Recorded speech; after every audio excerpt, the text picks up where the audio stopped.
అంటే ఈ cinema press అన్నది was the first audience for this film అండి. అండ్ నిజంగా నాకు మీ నోట్ నుంచి ఇక్కడ ఉన్న వాళ్ళు ఎవరు వచ్చారండి 15వ తారీఖు షోకి? అందరూ వచ్చారు. మీకు మైక్ మైక్ తీసుకోండి, వాళ్ళ దగ్గరికి వెళ్ళండి.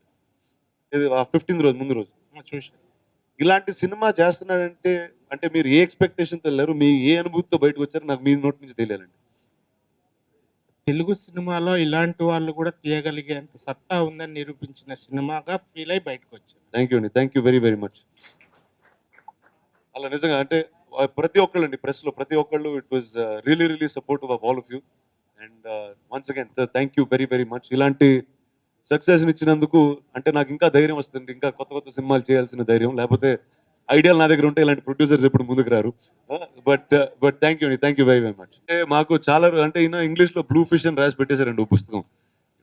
తర్వాత 18th డే అనేదో చేసాం. తర్వాత అంటే ఒకటండి, ఇది ఒక నేషనల్ ప్రోడక్ట్ కింద వెళ్ళాలండి. అండ్ హిస్టరీలో అంటే హిస్టరీ తెలిసిన వాళ్ళు చాలా మంది అంటే నాకు అంటే ఇప్పుడు సబ్మరీన్ సినిమా చేస్తున్నాం, ఎంతమంది చూస్తారో చూడరో అప్పుడు ఆ టైంలో తెలియలేదు. హిస్టరీలో మీరు గూగుల్ చేస్తే పిఎన్ఎస్ గాజీ సింకింగ్ అనే ఆ ఒక ఎపిసోడ్ కొంతమంది తెలుసండి.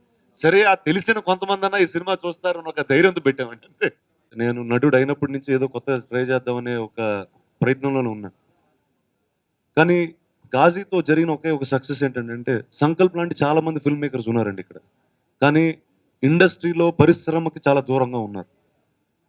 వాళ్ళని దగ్గర తీసుకునే ప్రయత్నం ఏంటంటే ఈరోజు ఈ సినిమా ఎలా జరిగిందంటే ఇప్పుడు ఈ సినిమాకి ఏ సంబంధం లేని ఒక వ్యక్తి ఉన్నాడు, రామ్మోహన్ గారు. ఆయన నాకు ఫస్ట్ టైం ఈ కథ గురించి చెప్పారు. కథ ఎందుకు చెప్పారు, ఆయన కారులో వెళ్తుంటే ఒక బిల్డింగ్ మీద ఒక సబ్మరీన్ సెట్ చూశారు కాబట్టి అది చూసింది, అది ట్రావెల్ అయ్యి ఇటు వచ్చి మళ్ళీ తిరిగి నా దగ్గరికి వచ్చిందండి.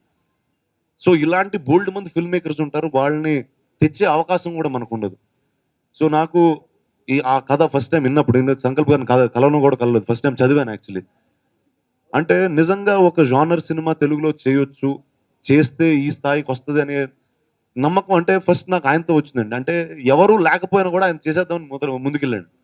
అంటే ధైర్యం చేసి తెలుగులో ఒక సబ్మరీన్ సినిమా చేద్దామని ఏ పెద్ద యాక్టర్ లేకుండా, ఏ పెద్ద ప్రొడక్షన్ కంపెనీ లేకుండా తన సొంతగా తను చేద్దాం అనుకున్నాడు చూడండి.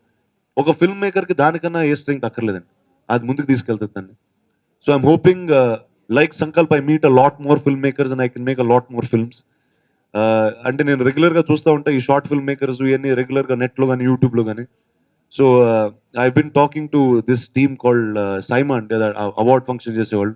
we're trying to put together an entire unit for short filmmakers and filmmakers like that, independent filmmakers, to have an event so it will be more interactive with all of us.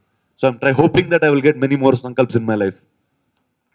Please subscribe. Please do subscribe. Please subscribe. Please subscribe. Please subscribe to our YouTube channel.